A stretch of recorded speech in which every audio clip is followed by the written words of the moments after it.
Savais-tu que le 25 décembre existait bien avant le christianisme et qu'on retrouve cette période sacrée jusque dans le vaudou? La nuit la plus longue de l'année, puis le retour progressif de la lumière. Pour eux, c'était un message puissant. La lumière renaît, la vie recommence. L'espoir après l'obscurité. Dans le monde gréco-romain, il existait une religion appelée le mitraïsme. Mitra était un sauveur solaire, lié au soleil invincible, Sol Invictus. Sa naissance était célébrée le 25 décembre, symbole de la renaissance du soleil. Ce n'était pas encore Noël. C'était la victoire de la lumière sur les ténèbres. D'autres cultures aussi. Les Romains, les Nordiques, les Perses, les Égyptiens. Tous célébraient cette période sous différents noms. Yule, Sol Invictus, fête solaire. Le message est universel. La lumière revient toujours. Les premiers chrétiens ne connaissaient pas la date exacte de la naissance de Jésus. Au IVe siècle, l'Église choisit le 25 décembre. Pourquoi?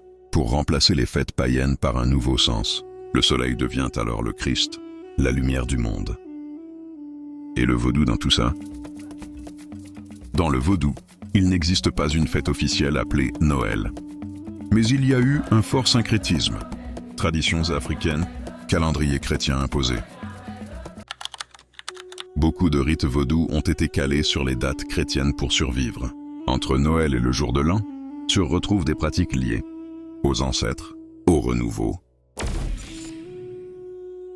Dans les traditions africaines, Yoruba, Fon, Congo, le soleil est un symbole de vivre, puissance, renouvellement. Ces idées ont traversé l'Atlantique avec les esclaves.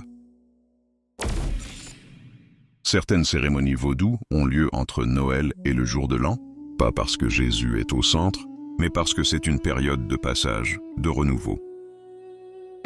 Dans le vaudou, certains loas ont été associés à des saints catholiques. Ces saints ont leur fête autour de décembre. Exemple, l'Egba est parfois associé à Saint-Pierre, Dambala à Saint-Patrick. Ces associations sont culturelles, pas théologiques.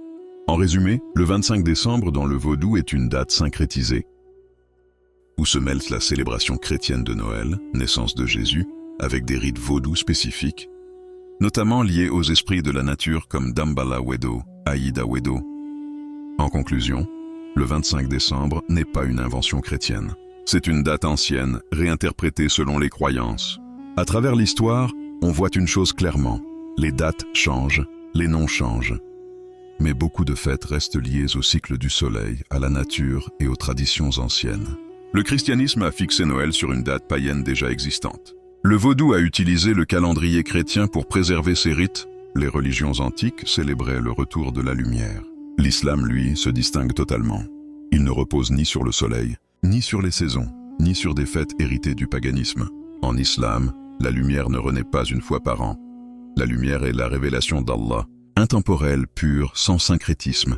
Pas de Noël, pas de solstice, pas de fête recyclée. Une foi claire, préservée, sans compromis. Allah est la lumière des cieux et de la terre. Coran 24, verset 35.